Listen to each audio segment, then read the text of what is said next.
Good luck, self! Saad ni Lyra sa sarili habang nakaharap sa salamin ng elevator at inaayos ang blazer na suot. Unang araw niya bilang executive assistant sa isa sa mga pinakamalalaking kumpanya sa bansa. Hindi maiiwasang kabahan pero mas nangingibabaw ang determinasyon niyang patunayan ang sarili. Pagbukas ng elevator, agad na napansin siya ng mga empleyado. May ilan na pahinto sa paglalakad, napatingin sa kanya mula ulo hanggang paa. Karamihan ay namangha sa kanyang presensya. Maliit ang katawan pero may tindig. Morena pero makinis. Simple lang ang makeup pero eleganteng dating. Kayo po ba si Lyra Cruz? Tanong ng receptionist, isang babaeng nakabon at may nameplate na Cathy.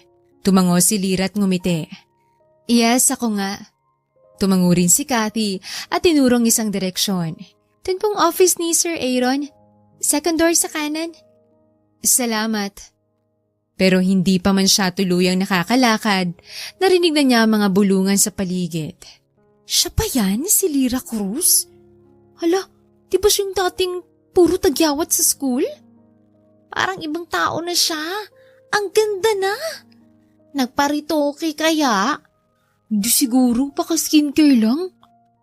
Napalinga si Lyra, pero agad ding iniwas ang tingin. Hindi na bago sa kanya mga ganitong komento. Sanay na siya sa panunukso at panghusga. Nung high school siya, halos araw-araw siyang tinutokso dahil sa mukha niyang puno ng pimples. Tinawag siyang moon face, laga, oil factory. Masakit, pero tiniis niya lahat.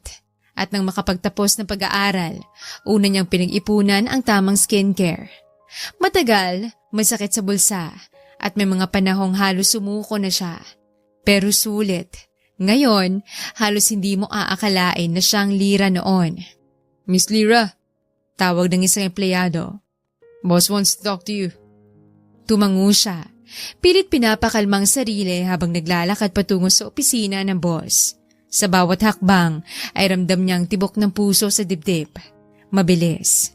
Pagbukas ng pinto, agad siyang sinalubong ng isang malamig pero makapangyarihang tinig. Miss Cruz. Tumayo ang isang lalaki naka-black suit. Matangkad, matikas, may matalim na mata at malalim na boses. Si Aaron Morales, CEO ng kumpanya.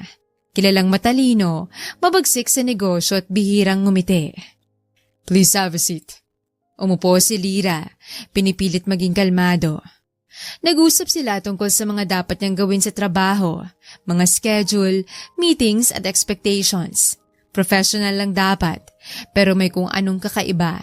Sa bawat titig ni Aaron, parang sinusuri siya. Hindi judgmental, kundi parang interesado. Miss Cruz.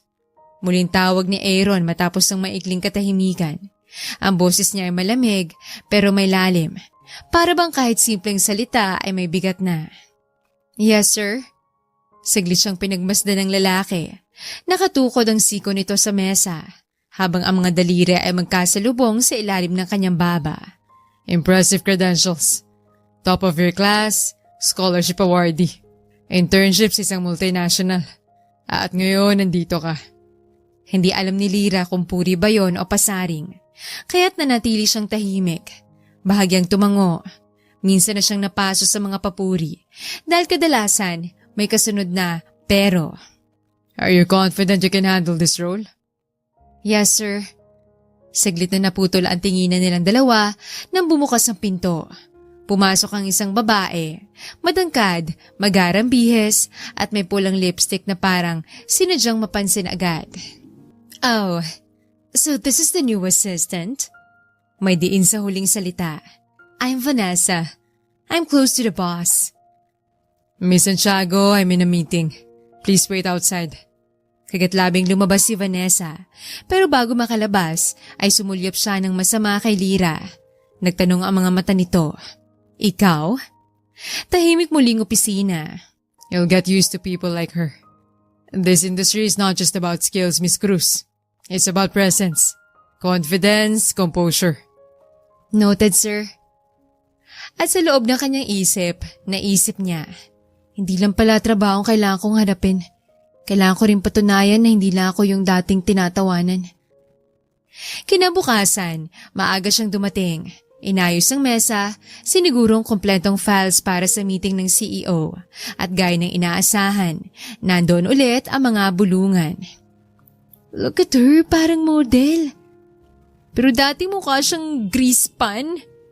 Photoshop siguro sa ID yan. Pero hindi na siya natinag.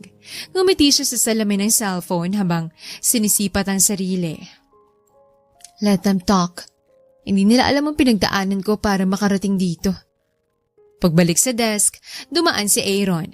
Hindi ito nagsalita, pero sandaling tumigil at tinapik ang mesa niya. Good job, Miss Cruz. Isang simpleng papuri, pero sapat para gumaan ang araw niya. Ilang araw ang lumipas, unti-unting napapansin ng mga taong galing ni Lyra. Matapos siya sa trabaho, mabilis sumintindi at magaling mag-coordinate. Pero kasabay din ito ang mga selos, intriga at sulyap ng mga babaeng naiinggit sa kanya. Lalo na si Vanessa. Isang hapon, tinawag siya ni Aaron para sa isang off-site meeting. Sa isang hotel function room. Mahalaga raw ang client, kaya kailangang pulidong lahat. Habang nasa sasakyan, tahimik sila ni Aaron.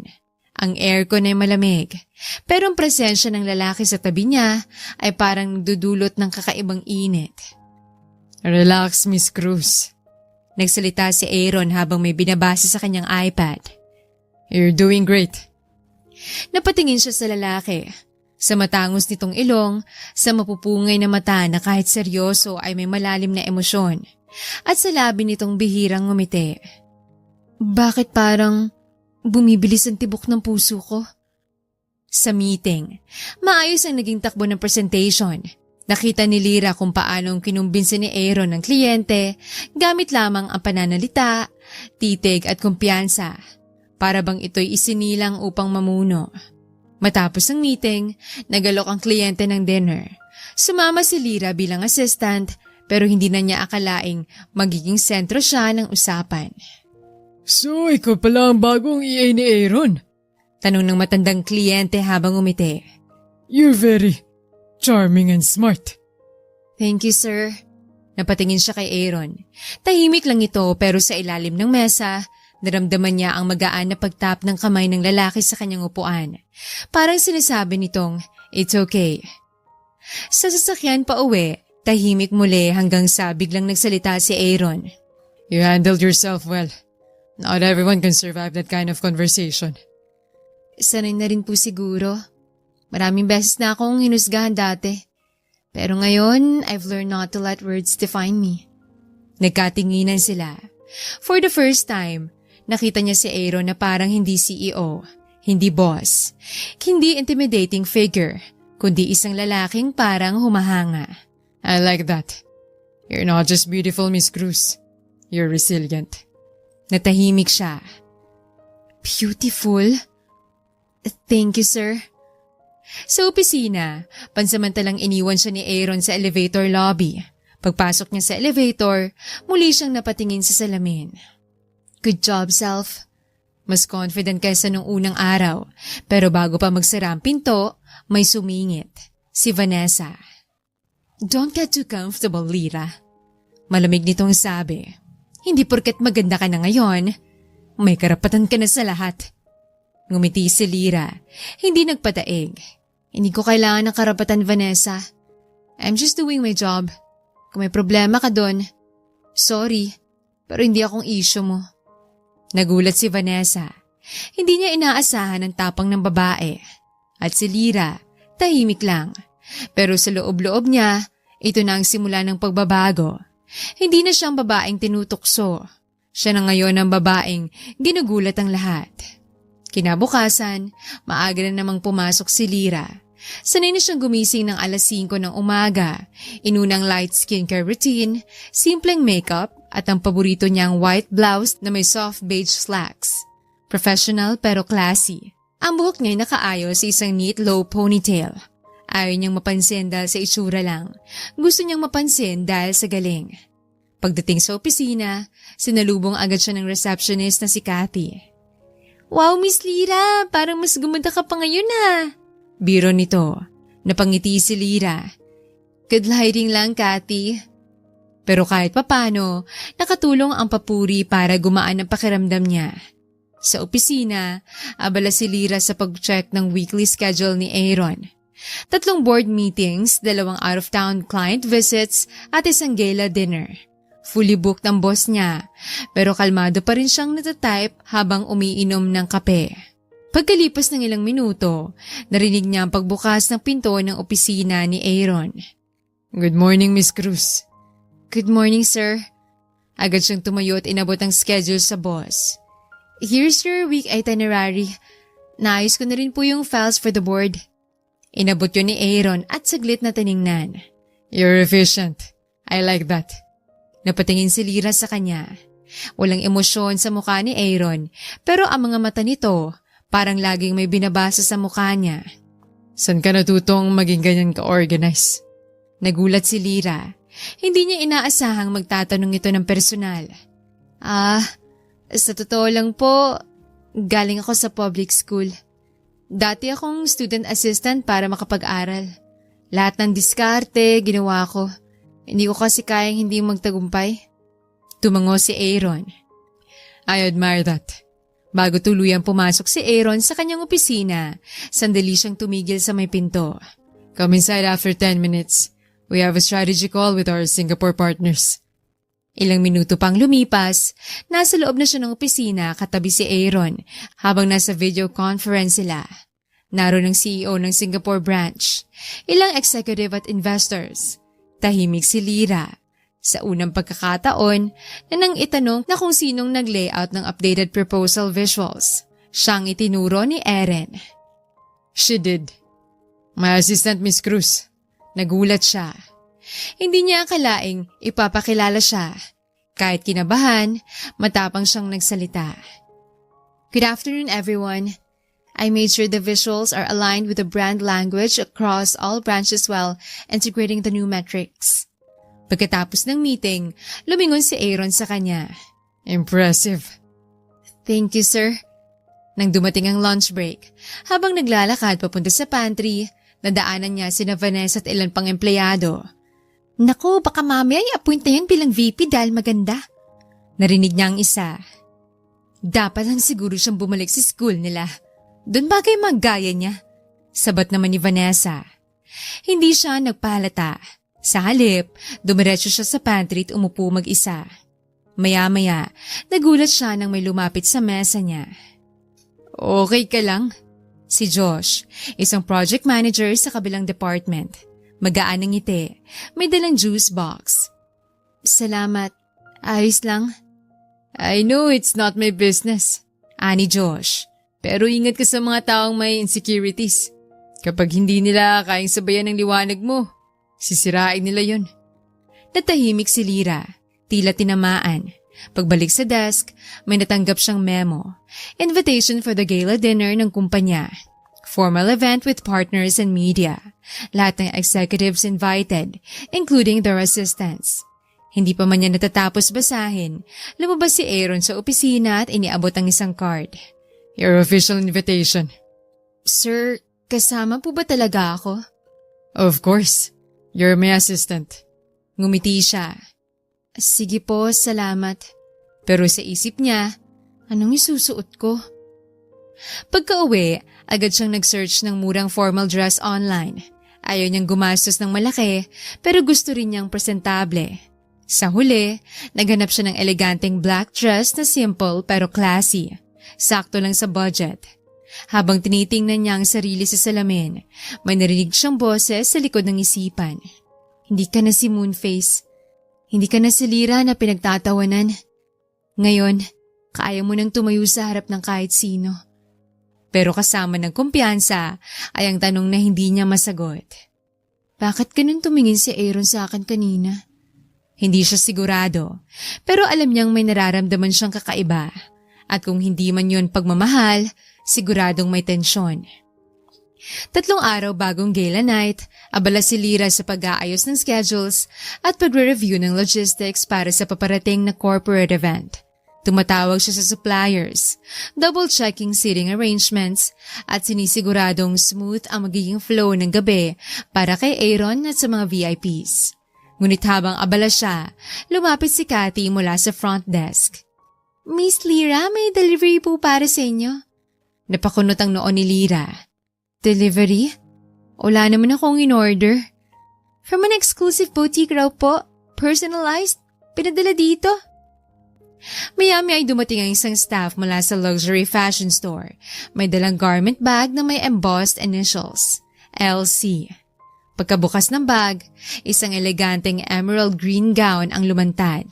Floor length, may off-shoulder neckline at sophisticated na beadwork sa laylayan. Halatang mamahalin.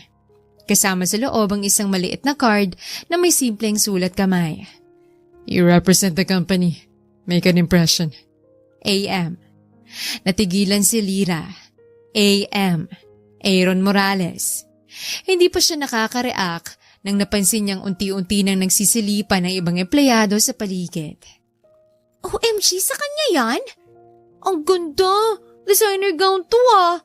Baka 6 figures yan? Seryoso, bigay ni boss? Bakit siya binigyan? At syempre, hindi nagpahuli si Vanessa. Naglakad ito palapit. Kunway nagkukwento sa ibang staff pero sinisiguradong maririnig siya ni Lyra. Wow! Ang special naman pala ni Miss Cruz. Aba, baka sa susunod, kotse ng irigalo ni Sir.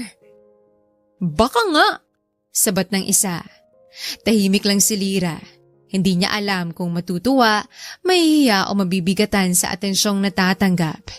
Sa loob ng opisina, tinapik niya ang pinto ni Aaron.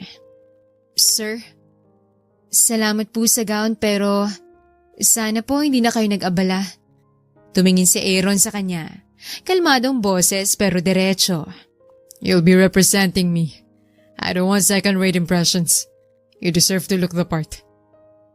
Pero po, baka kung ano na naman ang sabihin ng iba. Let them talk. They don't know your value. I do. Napatitig si Lyra sa kanya. Mabilis ang tibok ng puso niya. Hindi niya alam kung dahil sa hiya, kaba o kilig. Pero bago pa siya makasagot, muling nagsalita si Aaron. Wear the gown. I won't repeat myself. Sa pantry ng kanilang kumpanya, hindi pa rin natatapos ang usapan. Confirm? Galing yun sa butik na nagsusupply sa mga artista. Bulong ng isang staff. Nakabook din daw siya for professional hair and makeup. Sa expenses ng kumpanya? Teka lang, di ba EA lang siya? Sa isang sulok, nakaupo si Vanessa. Tahimik pero ang tingin ay parang nagsusulat na ng plano. Nagbuntong hininga si Lyra. Ayaw niyang pansinin ng mga intriga pero hindi rin niya maitatangging unti-unti na ring naaapektuhan ang image niya sa loob ng kumpanya. At kahit hindi siya guilty, parang gusto niyang magtago sa elevator, pauwi ng lahat. Nauna siyang sumakay pero bago pa magsara ang pinto, humabol si Aaron. Magkatabi silang tahimik sa loob. Hindi siya makatingin ng diretso. Kung ayaw mong isuot ang gown, sabihin mo. Pero kung dahilan lang ay ang opinion ng iba, then maybe you're not as strong as I thought. Napalunok si Lyra. Hindi naman po ako natatakot, sir. I just don't want people thinking something's going on between us. Saglit na natahimik si Aaron. Tumingin ito sa kanya. Matalim pero may bahid ng emosyon. Hayaan mo silang mag-isip ng kung ano-ano. Just focus on your job. At sa muling pagbukas ng elevator, nauna itong lumabas. Iniwan siyang parang may sumabog na emosyon sa dibdib. Hindi niya alam kung galit, frustration o may kakaibang kilig na kumakawala. Sa kanyang apartment, nasa harap siya ng salamin, suot ang emerald gown. Hindi pa man siya nakaayos, halata ng epekto ng kasuotan. Parang ibang lirang nakikita niya. Hindi na lang maayos, kundi elegante, matapang at maganda. Napaupo siya sa kama. Anong ginagawa mo, Lyra? Bakit parang pinapahalagan mo masyadong opinyon niya? Hawak-hawak niya ang card na may initials ni Aaron. Sa simpleng linya nito, ramdam niya ang tiwala, ang respeto, at sa kabila ng intriga, takot at mga bulong, alam niyang isang bagay lang ang dapat niyang sundin. Ang totoo niyang sarili. Kinabukasan, Maagang dumating si Lyra sa opisina, dalang simpleng sling bag at ang planong iwasan lahat ng chismis na umuugong kahapon. Gusto lang niyang matapos ang trabaho niya ng maayos. Walang hininga, walang tanong, walang dahilan para mag-usap siya. Pero halos hindi pa siya nakakaupo, ay sinalubong agad siya ng mahinang bulungan mula sa paligid. Ayun na siya, yung binigyan ng gown ni boss. Grabe yung dress ha.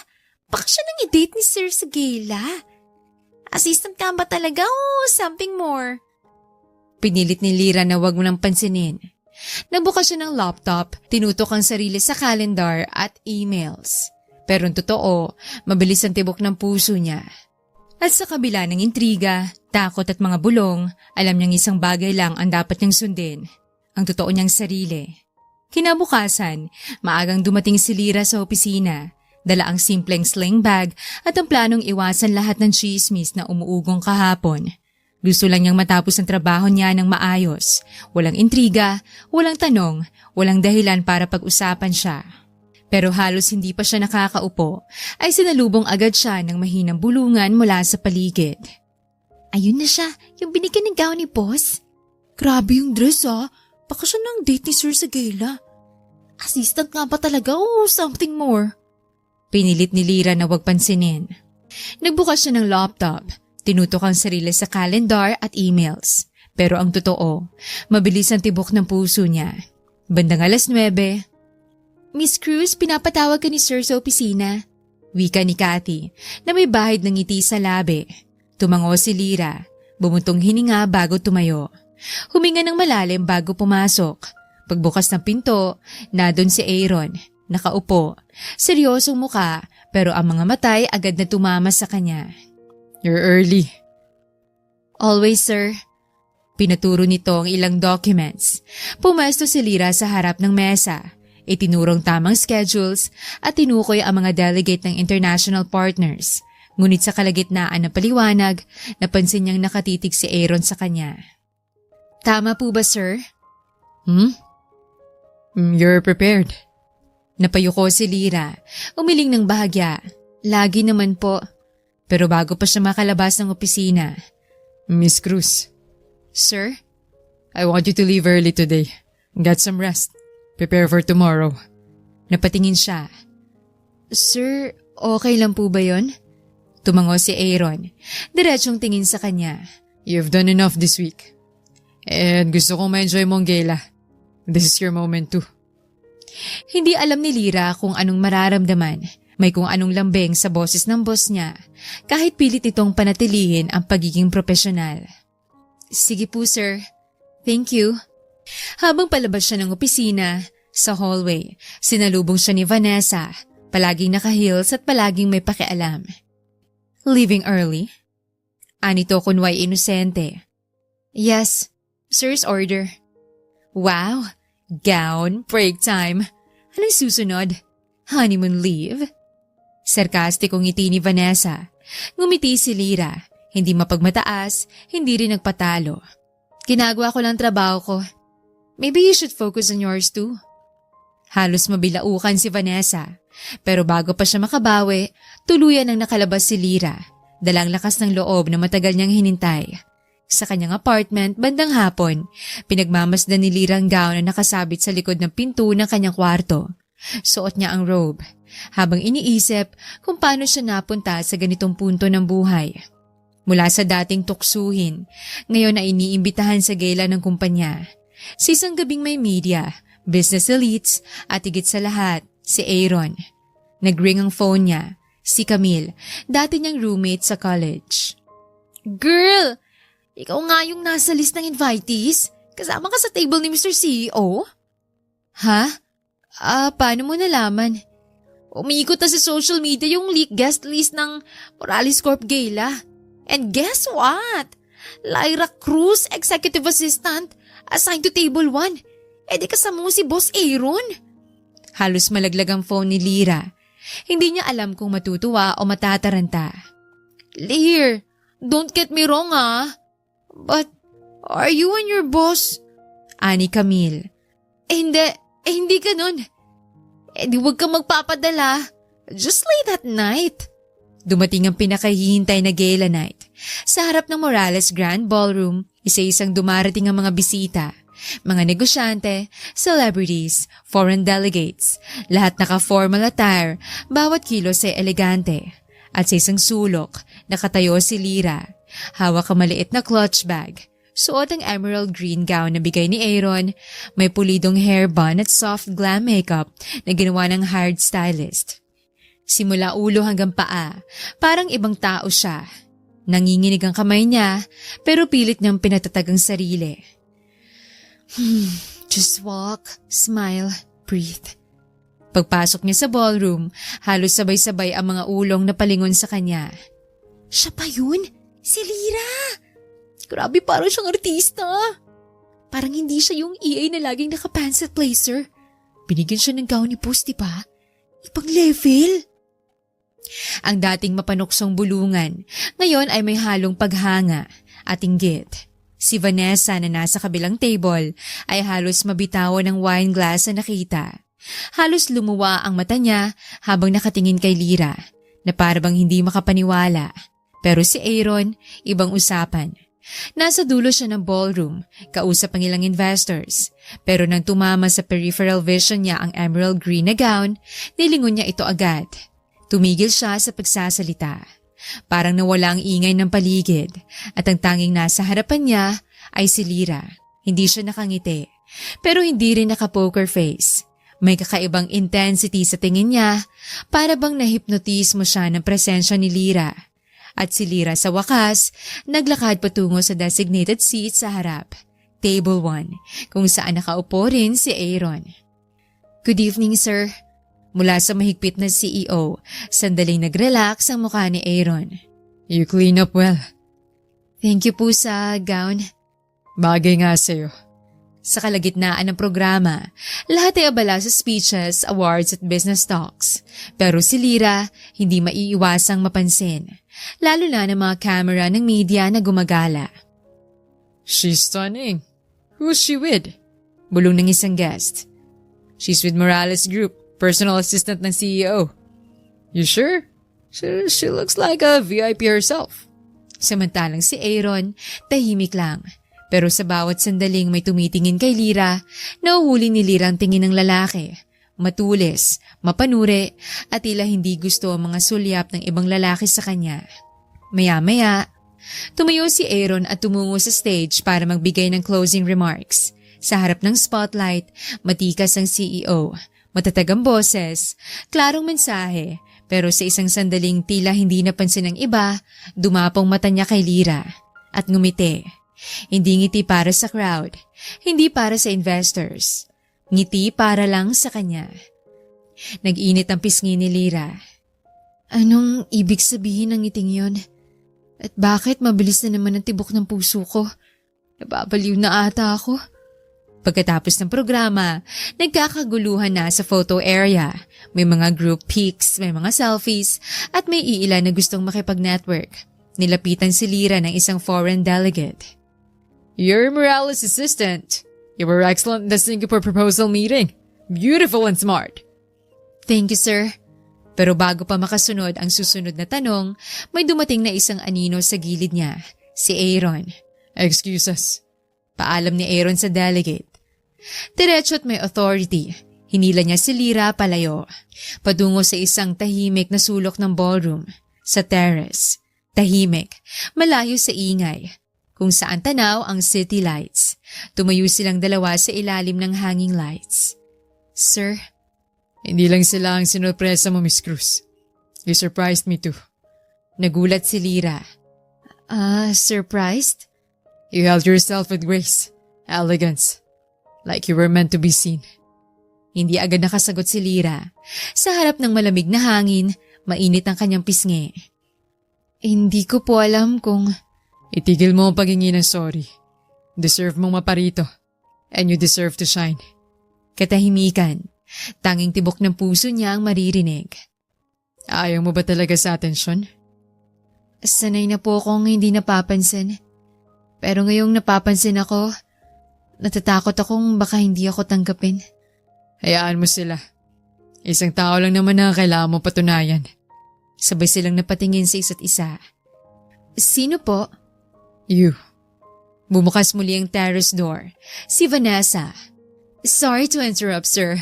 May naghahanap po sa inyo sa labas. Ani Vanessa. Tell them to wait. Natahimik si Vanessa. Saglit na tinapunan ng tingin si Lyra bago tuluyang bumalik sa loob. Pagkabalik sa loob, muli silang sinalubong ng mga mata. Pero sa pagkakataong ito, hindi na natitinag si Lyra. At sa gabing yon, sa gitna ng ilaw, ingay at intriga, si Lyra Cruz ang babaeng ginulat ang lahat. Lalo na ang lalaking ayaw niyang gulatin, si Aaron Morales. Isang linggo matapos ang gala night, tahimik na bumalik ang normal na daloy ng opisina. Pero hindi maitatangging may nagbago. Lahat ay tila mas maingat sa kilos kapag naroroon si Lyra. Kung dati puro bulungan at pangungutya, ngayon ay may halong respeto at pagtataka. Mula ng gabing yon, hindi na siya basta assistant lang sa paningin ng iba. Naging yung girl sa emerald gown, yung binigyan ng gown, yung nilapitan mismo ni Aaron Morales sa terrace. At si Aaron, hindi na rin ito kagaya ng dati. Hindi na basta utos lang ang binibigay. May halong kabaitan. Minsan pa nga'y may pahabol na tanong tungkol sa tanghali niya, kung kumain na siya, kung umuwi siya ng maayos. Biyernes ng umaga, maagang dumating si Lyra. Inunang update sa calendar, inayos sa mga files at sinigurong reports for the weekly meeting. Pagkatapos ng rush hour tasks, dumiretso siya sa pantry para magkape. Tahimik ang paligid. Habang pinipindot niya ang coffee machine, narinig niya ang pagbukas ng pinto. Lumingon siya, si Aaron. Nakatupi ang sleeves na polo. Hawak ang phone sa isang kamay at isang notebook sa kabila. Ngayon lang siya nakita ni Lyra sa pantry. Kadalasan ay assistant ang gumagawa ng kape para dito. Sir? No need. Coffee break din ako. Nakakapagod ang 3 meetings before lunch. Same here. Tahimik silang dalawa habang bumubuhos ng kape. Nagsimula nang maghalo si Lyra ng sugar sa taas nang biglang magsalita si Aaron. Alam mo ba, Lyra? Napatigil si Lyra. Lyra, tinawag niya ako sa first name ko. You made quite the impression last week. Napatingin si Lyra. Dahil sa dress? No. Sabay kuha ng tasa ni Aaron. Because of how you carried it. How you carried yourself. Hindi agad siya nakasagot. Nakatingin lang siya sa kape habang pilit pinipigil ang pamumula ng muka. Sir, I just wanted to look presentable. Dahil po sa kumpanya and sa inyo. Tahimik si Aaron. Pero nang lumingon siya, nakita niyang nakatitig ito sa kanya. Hindi yung tipong tingin ng boss, kundi tingin na parang may sinasabi. Pero ayaw sabihin. Na-pressure ka ba sa lahat ng yun? Sa totoo lang po, oo. Kasi lahat nakatingin, lahat may sinasabi. Hayaan mo sila. Sanay ka na, diba? Sanay na po ako pero minsan, kahit sanay, napapagod din. Tumango si Aaron.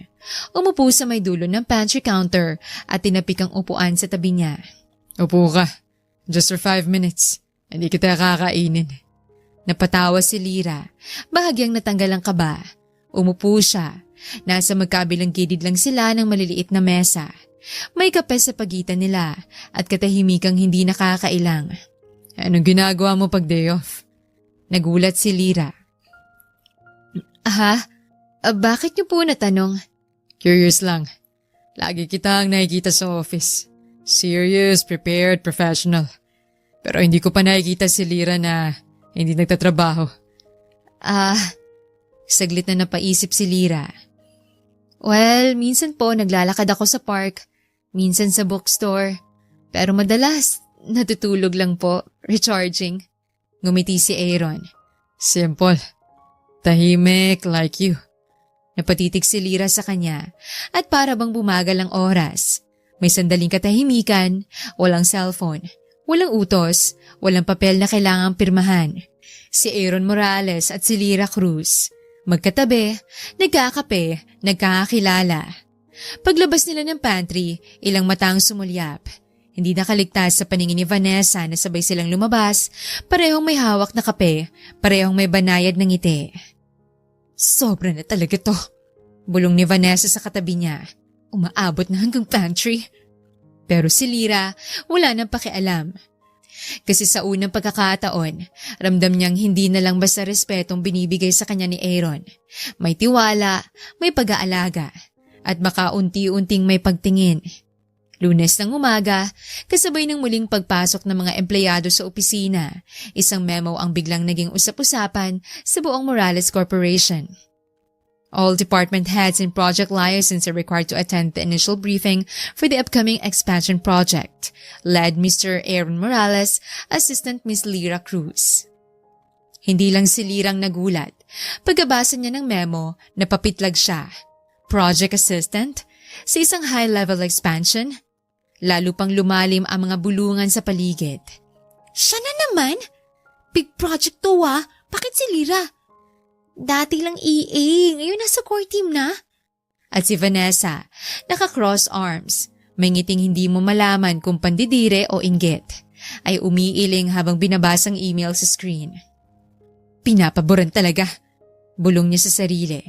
Sa conference room, isa-isang pumasok ang mga department heads, si Josh mula sa marketing, si Angela mula sa operations, si Mr. De La Cruz mula sa legal, pati ang foreign consultant na si Mr. Graham ay present.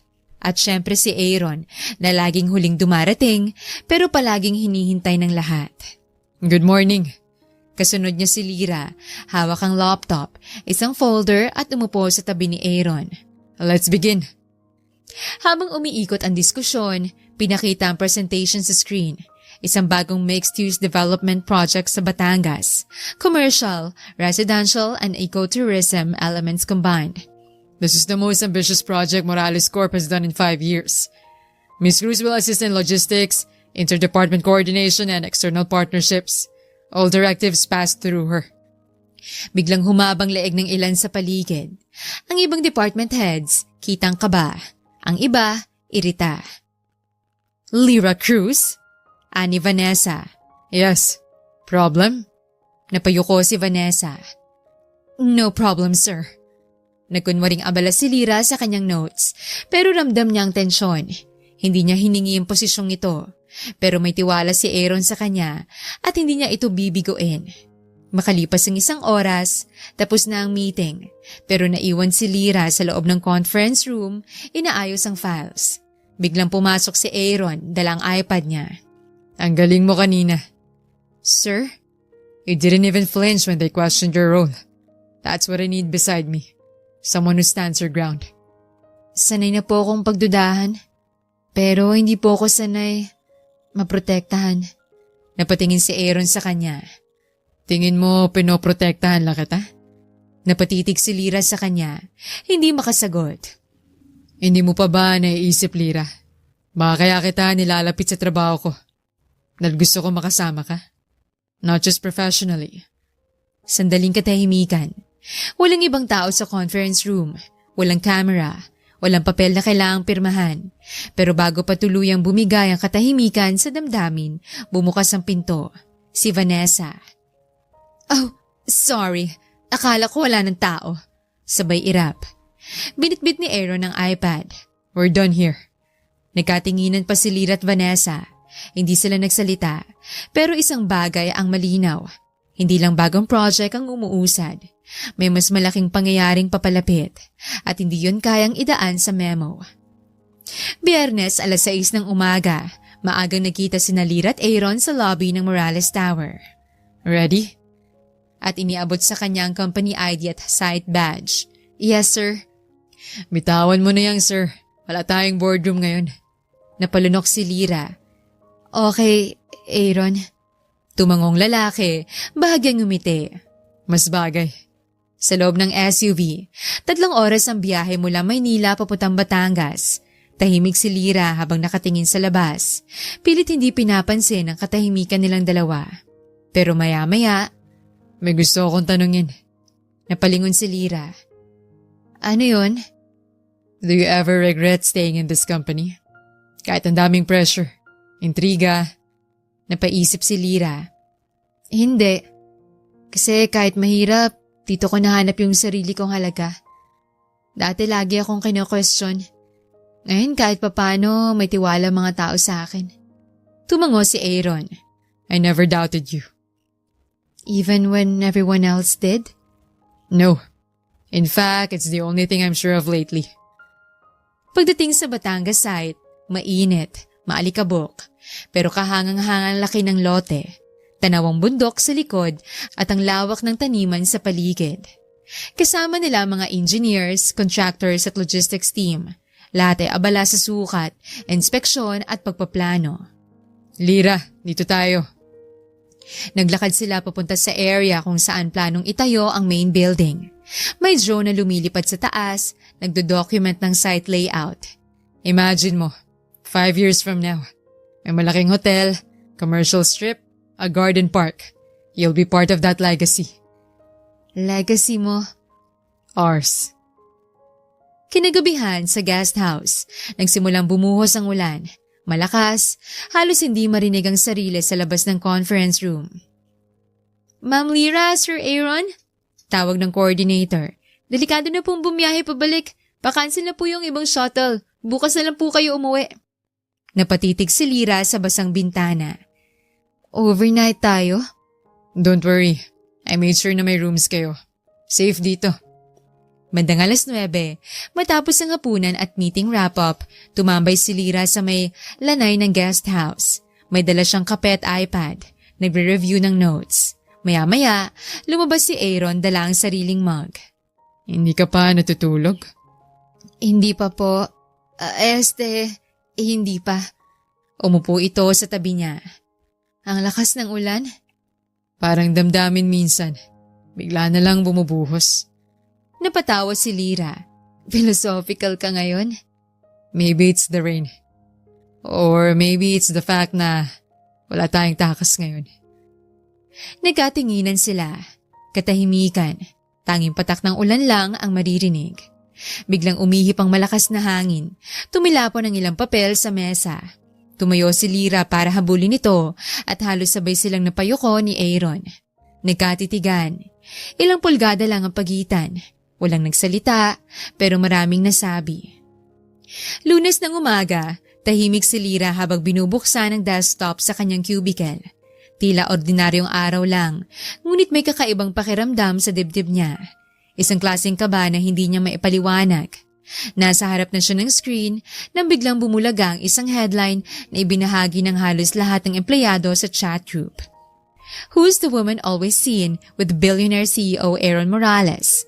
Rumors swirl after the gala and a surprise site visit in Batangas.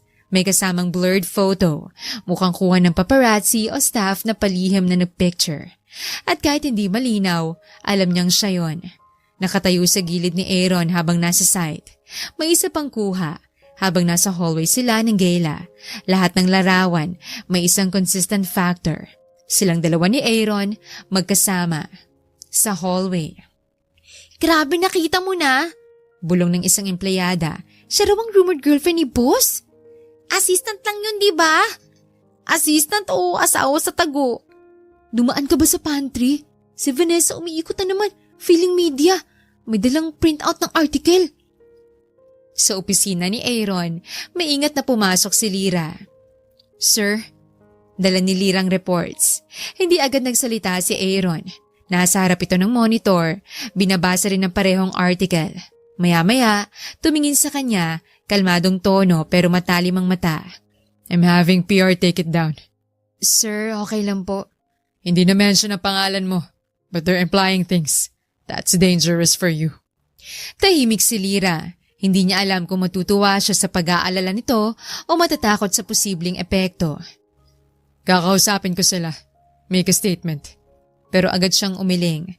No, Aaron. Kapag nagsalita tayo, lalo lang tayong pagbubulungan. Hayaan na lang natin silang magsawa.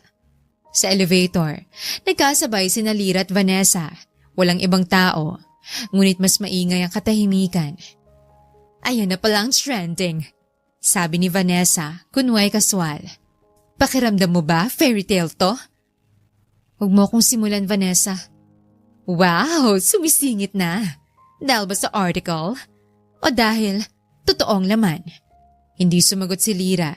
Ngunit bago lumabas ng elevator, binitawan ni Vanessa ang isang huling linya. Be careful. Fame fades fast. Lalo na kapag hindi mo kayang panindigan. Kinagabihan, nakauwi na si Lyra. Ngunit hindi siya mapakali. Paulit-ulit niyang tinitingnan ang mga larawan sa article. Kahit blurred, kahit walang pangalan, ramdam niya ang bigat ng spekulasyon. Kinabukasan, mystery assistant shows grace amid rumors. Morales Corp remains silent. From behind the desk to the spotlight, who is she really? Maraming curious, mas maraming mapanghusga. Martes ng hapon, mainit ang ulo ng lahat sa opisina. Sunod-sunod ang emails, presentations, and adjustments sa expansion project. Pero sa gitna ng lahat, tahimik lang si Lyra. Kalmado, mabilis gumalaw, at laging present sa lahat ng updates. At si Aaron, mas madalas nang lumalapit. Hindi lang para mag-utos. Minsan, napapadalas na ang mga banayad na biro. Minsan, may tanong tungkol sa kanyang paboritong kape. Minsan, tahimik lang siya habang nakatitig. Parang may gustong sabihin pero pinipigilan. Bandang 5:30 p.m., pauwi na dapat si Lyra nang dumaan siya sa opisina ni Aaron para ibigay ang huling report. Sir, here's the... Wanna take a break? Napatingin siya. A break po? Tumayo si Aaron, kinuha ang blazer at susi. Let's go to the rooftop. Sa rooftop, tahimik, may konting hangin. Kitang city lights habang palubog ang araw. Naglakad-lakad sila sa concrete deck hanggang sa may isang bench na kanilang tinambayan. Si Lyra, nagkukrus ng mga braso habang si Aaron ay nakatingin sa langit. Alam mo bang dati ayokong pinapaakit ng kahit sino rito? Bakit po? Para sa akin lang to. May quiet space. Bakit niyo ako dinala dito ngayon? Saglit siyang tiningnan ni Aaron. Kasi ngayon lang ulit naging tahimik ang isip ko. Kapag kasama kita. Hindi agad nakasagot si Lyra. Tumigil ang paggalaw ng hangin. Parang pati mundo nakikinig. Maya-maya, hindi ka ba natatakot? sa ano? Sa mga chismis. Sa mga mata ng tao. Sa akin. Napayuko si Lyra. Natatakot ako pero hindi ako tumatakbo. Bakit? Dahil sa lahat ng ingay, ikaw lang yung totoo. Nagtagpo ang kanilang mga mata. Walang salita, pero puno ng damdamin. Naalala ni Lyra ang unang titig ni Aaron sa kanya sa ballroom. Ang mga sandaling hindi niya inaasahan. Hindi niya alam kung kailan nagsimula, pero unti-unti. Naging mas madaling huminga kapag kasama siya. Mas ligtas, mas totoo. Napansin niyang inabot ni Aaron ng isang maliit na box mula sa blazer. Para saan yan? Wala lang. Nakita ko to kanina. Sabi ko, bigay ko sa'yo. Pagbukas niya ng kahon, isang bracelet na may emerald charm ang laman. Simple pero elegante, katulad ng gown na suot niya nung gala. Aaron, this is too much. Hindi to reward. Hindi ito utang na loob. Gusto ko lang. Napapikit si Lyra. Nagsimula na namang mabuo ang damdamin sa dibdib niya. Hindi dahil sa material na bagay, kundi sa effort, sa pag-alala. Sa huling bahagi ng gabi, nagpaalam na sila at bumalik sa loob ng building. Habang nasa elevator, tahimik silang dalawa. Pero pareho nilang alam mula sa tinginan sa mga hindi nasabi. Ito ay dalawang pusong unti-unting naglalapit, unti-unting nahuhulog. At sa bawat oras na lumilipas, mas lalo nilang naiintindihan. Walang professional boundary ang makapipigil sa damdaming hindi na nila kayang itanggi. Biyernes ng gabi, Morales Corp's annual mid-year celebration. Isang engrandeng pagtitipon ng mga empleyado, partners at executives. Nakarent ang isang buong rooftop events hall sa Taguig. May live band, cocktail tables at mood lighting sa bawat sulok. Dumating si Lyra ilang minuto bago magsimula ang official program. Suot niya ang isang black midi dress na may slit sa gilid at soft wave sa buhok. Elegante, pero simple, gaya ng palagi niyang gustong ipakita. Inimbitahan siya sa event, hindi bilang staff, bilang guest. Akala ko hindi siya pupunta. Bulong ng isang empleyada. Aba, yan ang sikat ngayon kay boss. Pagpasok ni Lyra, parang bumagal ang paligid. Naglakad siya patungo sa isang mesa malapit sa gilid. Umiiwas sa atensyon, ngunit hindi yon naging posible. Isa-isang napalingon ang mga tao. Sila yung nasa rumors, diba? Oh, parang artista. Pero totoo ba talaga? Sila ni Sir Aaron? Kung sabagay, boss assistant troop. Classic! Pero hindi nila inaasahan, pagdating ni Aaron, hindi siya dumiretso sa VIP section. Bagkus, dumaan siya sa gitna ng hall, suot ang crisp white shirt na may rolled sleeves at fitted slacks. No tie. Nakita niya si Lyra, walang alinlangang nilapitan. Akala ko hindi ka darating. Hindi ko po alam kung dapat akong pumunta. Dapat. Mas masaya pag nandito ka. At sa harap ng mga mata ng buong opisina, sa gitna ng ilaw, musika at kwentuhan, hinawakan ni Aaron ang baso ni Lyra at nag-toast. To surviving chaos together. At doon nagsimula ang usap-usapan. Did you see that? OMG, public display? Wait, hindi kaya stage 2? Girl, hindi yung tingin ng boss assistant. Si Vanessa, mula sa kabilang mesa ay halos mabasag ang wine glass sa pagkakakapit. Hindi siya makapaniwala sa nakikita. She's making him soft. Usal niya. And people are starting to like her. Maya-maya, sa final toast, sinabihan si Aaron na magbigay ng mensahe. Tumayo siya sa stage. Lahat ng matay nasa kanya. I've always believed in boundaries, in professionalism. But tonight I also want to honor courage. The courage to grow, the courage to stay in the fire, to rise above noise. Lumingon siya sa direksyon ni Lyra at kitang-kita yon ng lahat. And to those who stand quietly but shine the brightest, thank you. Nagpalakpakan ng lahat. Pero sa dami ng tunog, isa lang ang tunog ng tibok ng puso ni Lyra ang naririnig niya. Pagkatapos ng programa, habang unti-unti nang nauubos ang tao sa venue, tahimik na lumapit si Lyra kay Aaron sa gilid ng deck. Aaron, tumingin ito sa kanya. Bakit mo to ginagawa? Hindi agad sumagot si Aaron. Kasi kapag ikaw ang tinatago, pakiramdam ko ako yung nagtatago sa sarili ko. At sa gabing yon, habang ang buong opisina ay may kanya-kanyang haka-haka, bulungan at salo-salo, isang bagay lang ang malinaw. Hindi na lihim ang pagkagusto ni Aaron kay Lyra at hindi na rin kayang itanggi ni Lyra na unti-unti na rin siyang nahuhulog. Lunes ng umaga, masaya ang mga empleyado habang pinag-uusapan pa rin ang corporate party. Lahat ay may kwento, lalo na tungkol kay Lyra at Aaron. Did you see the way he looked at her? Confirm na talaga! Grabe yung speech ni Sir! Pero sa kabilang banda, may hindi natutuwa. Si Vanessa. Nasa kanyang desk siya, hawak ang isang flash drive at cellphone. May pinadalang email, may caption, Meet the real Lyra Cruz. Makalipas ang ilang minuto, biglang nagsimulang magbulungan ang mga empleyado. Sa group chat, sa hallway, sa pantry. Guys, nakita niyo na ba yung photos? Grabe, siya ba talaga yan? Parang ibang tao. Sa isang anonymous email thread, nag-viral ang post. Before the beauty, exclusive photos of Aaron Morales' rumored girlfriend. High school yearbook shots, acne, greasy face, unrecognizable. Moon face, oil factory, and Pumpelsaurus. Her real reputation in high school. May 5 larawan. Lahat kuha sa awkward teenage years ni Lyra. Walang makeup, puno ng tagyawat. May braces pa. Hindi maayos ang buhok. Mabilis itong nagkalat sa buong opisina at mas mabilis pang dumapo sa mata ni Lyra. Sa loob ng restroom, nakatitig lang si Lyra sa salamin. Nangangatog ang mga daliri. Hindi niya inakalang babalik pa ito. Ang pangalang Moonface, isang insultong matagal na niyang inilibing. Pero ngayon, muling nabuhay. Biglang pumasok si Vanessa, nagkunwaring nag-aayos ng lipstick. Oh, nakita mo na ba yung mail? Baka gusto mo i-correct? Baka hindi ikaw yan. Hindi sumagot si Lyra. Sayang, akala ko strong ka. Pero mukhang yung pimples mo dati, nasa loob na ng dibdib mo ngayon, namumula pa rin. Ngumiti si Vanessa at lumabas. Sa opisina ni Aaron. Who sent this?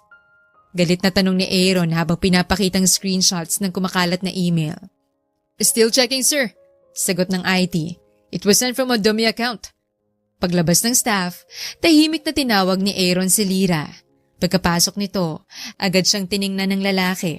Hindi bilang boss, kundi isang lalaking nag-aalala. Did you see it? Tumango si Lyra. Wala nang ibang sinabi. Lyra, I'm so sorry.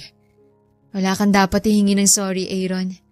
Napakagat siya sa labi at sa unang pagkakataon, nangilid ang luhan ni Lyra sa harap ni Aaron. I work so hard, Aaron. Not to be perfect, but to feel normal.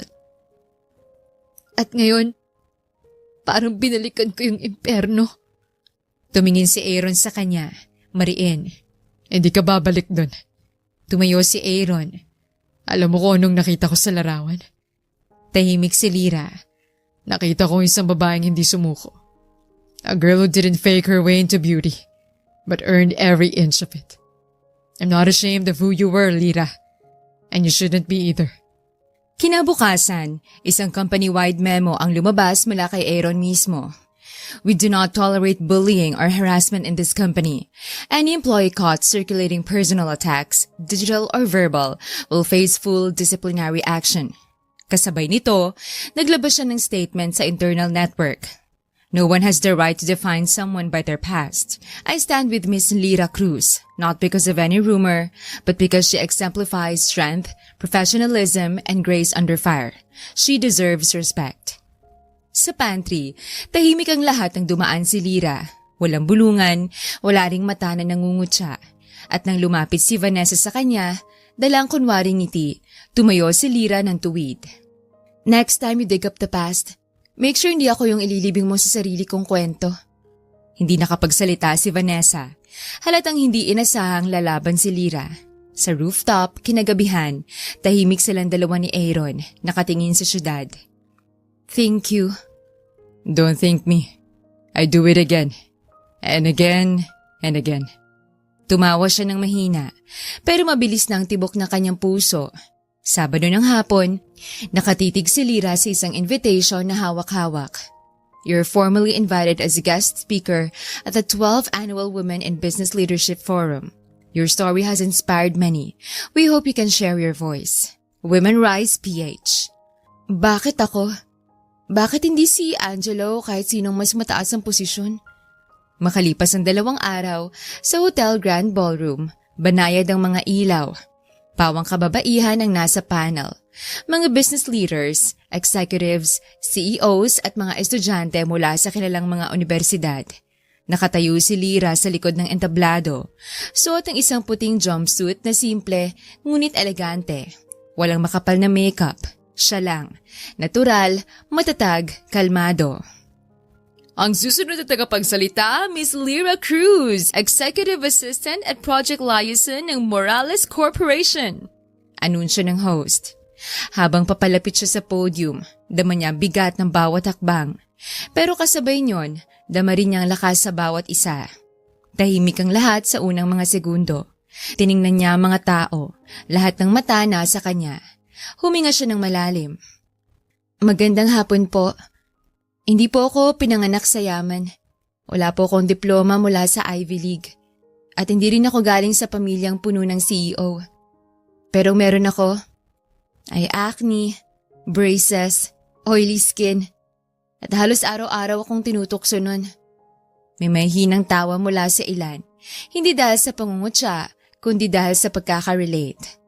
Tinawag akong moonface, pimplesaurus, pinagtawanan, kinutya. Pero hindi ako tumigil. Saglit siyang tumigil at saka ngumiti. Marahil po'y nabasa niyo na ang ilang artikulo tungkol sa akin nitong mga nakaraang linggo. Mga malabong litrato na kuha sa tabi ng boss ko. Mga chismis, mga lumang yearbook photos na hindi ko na inakalang muling ilalabas. Pero itong totoo. Oo, ako po yung babaeng yun. At hindi po ako hihingi ng tawad dahil nagbago ako. May mga pumalakpak. Dahil lahat tayo may karapatang magbago. Maghilom, mag-glow up. Hindi lang sa panlabas, kundi sa kalooban.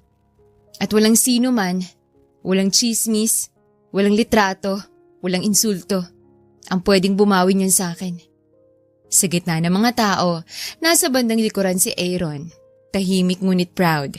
Hindi niya sinabi kay Lyra na pupunta siya, pero naroon siya.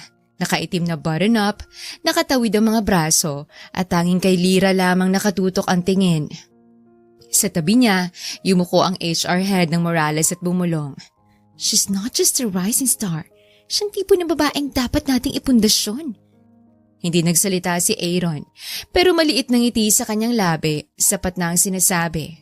Balik sa entablado. Bawat babae sa kwartong to, hinisgahan na.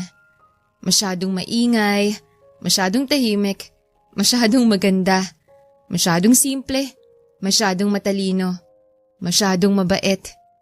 Pero ngayon, tinatanggap ko ang lahat ng yun. Ako si Lyra Cruz. Pinagtawanan dahil sa mukha ko. Minamaliit dahil sa posisyon ko. Pero narito ako, hindi dahil may nagbukas ng pinto para sa akin, kundi dahil kumatok ako, hanggang may nagbukas. Tumayo ang lahat, palakpakan. Ilang sandali makalipas backstage. Mag-isa munang umupo si Lyra, humihinga pa ng malalim, ninanamnam ang lahat. May fan ka pala sa likod! Biro ng organizer sabay turo sa isang sulok. Napalingon siya, si Aaron. Dahan-dahan itong lumapit, walang ibang tao sa paligid. Hindi ako nagpakita kanina. Gusto mong sorpresahin ako? Hindi. Gusto kitang mapanood. Gusto ko makita kang manindigan. At nakita ko. Salamat. Hindi sa pagprotekta sa akin, kundi sa paniniwala mo sa akin. Tinitigan siya ni Aaron. Matagal. Hindi ko kailangan protektahan ng isang taong kayang protektahan ng sarili niya. Pero Lyra, gusto ko pa rin piliing tumayo sa tabi mo.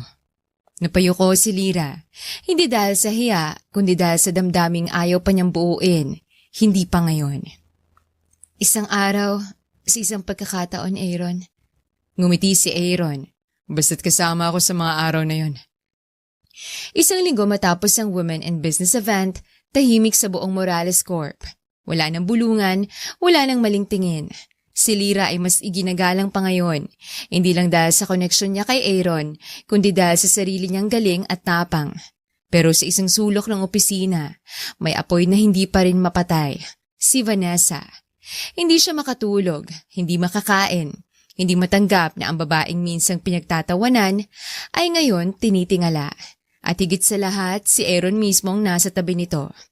Lunes ng umaga, tinawag ni Aaron si Vanessa sa opisina. Vanessa, please have a seat.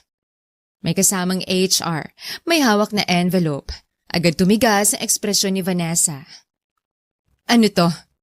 After thorough investigation, we've confirmed that the anonymous email attack against Miss Cruz came from your system access. Napasinghap si Vanessa. Wala akong... We have screenshots, time logs, IP trace, enough to terminate your employment. Terminate? Halos napasigaw si Vanessa. Tumayo si Aaron. Morales Corp will not tolerate bullying, sabotage, and unprofessional behavior. You're officially dismissed. Sa hallway, ilang minutong lumipas. Nagwawala si Vanessa habang nilalabas ng security ang kanyang mga gamit. Ginamit mo lang ako, Aaron. Kung hindi dahil sa akin, di mo malalaman ng mga chismis. At ikaw!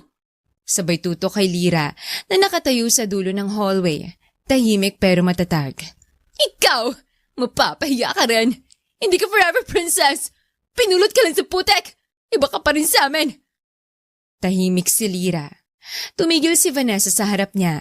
Naghihintay ng sagot o ng reaksyon. Pero si Lyra, hindi nang Lyra nananahimik sa sulok. Hindi na siya yung batang umiiyak sa CR dahil sa pambubuli. Ngayon, tumayo siya, mata sa mata. Isang hakbang palapit, isang malakas na sampal, malutong, malinis. Isa yan para sa lahat ng pambubuli mo ng high school. Isa pa, para sa sinubukan mong sirain ang pangalan ko ngayon. Pangatlo. At ito, malalim ang hininga ni Lyra, hindi nanginginig. Para sa lahat ng babaeng tulad ko, na pinilit mong yurakan para lang mapataas ang sarili mo. Nanlaki ang mga mata ni Vanessa, hindi makapagsalita. Tahimik ang buong hallway, ang dating sigaw ay napalitan ng bigla ang katahimikan. Hindi mo na ako kayang apihin, Vanessa. Hindi na ngayon. Umalis si Vanessa, halos hilain ng security, wala nang lakas ng loob. Si Lyra naman, tumalikod. Hindi para tumakbo, kundi para magpatuloy. At mula sa dulo ng hallway, tahimik na pinanood siya ni Aaron. May bakas ng ngiti at paghangas sa kanyang mga mata. Kinagabihan, tahimik si Lyra sa rooftop. Iniinom ang kanyang milk tea habang nakatanaw sa city lights. Biglang dumating si Aaron, dalang 2 piraso ng cinnamon roll at malamig na kape. Medyo rough yung araw. Medyo lang, Hindi ako nagsisisi. sa pagkatanggal sa kanya. Sa pagtindig para sa'yo. Nagkatinginan sila. Aaron, thank you. No, Lyra. Thank you. For not letting people like Vanessa define you. For rising above. Nakangiti si Lyra, ngunit may bahid ng lungkot sa mata. Sana lang matapos na talaga to. Hindi mo kontroladong mundo, Lyra. Pero kaya mong kontrolin kung paano ka lalaban. Maya-maya, tinitigan siya ni Aaron. Muling malapit. Tahimik ang gabi, sila lang. Wala na si Vanessa. Wala nang humahadlang. Pwede ba kitang yayain? Lumayo muna. Kahit weekend lang, just us. No work, no drama. Napatingin si Lyra. Nabigla. Kinabahan. Pero sa ilalim ng lahat ng ingay, chismis at gulo. Nandyan pa rin si Aaron. Hindi lang bilang boss, kundi bilang taong totoong naniniwala sa kanya. Biyernes ng gabi. Sure ka ba dito tayo pupunta? Nasa tapat sila ng isang maliit pero eleganteng beachfront villa. Promise. Walang wifi, walang miring, walang Vanessa. Napangiti si Lyra. Ang hangin sa La Union ay malamig-lamig, may amoy alat. Sa di kalayuan, naririnig ang malumanay na hampas ng alon. Kinabukasan, nagising si Lyra sa aroma ng fresh na brewed coffee. Paglabas niya sa terrace, nandun si Aaron, nakasando, may hawak na mug, at walang cellphone sa kamay. Good morning, sleepyhead.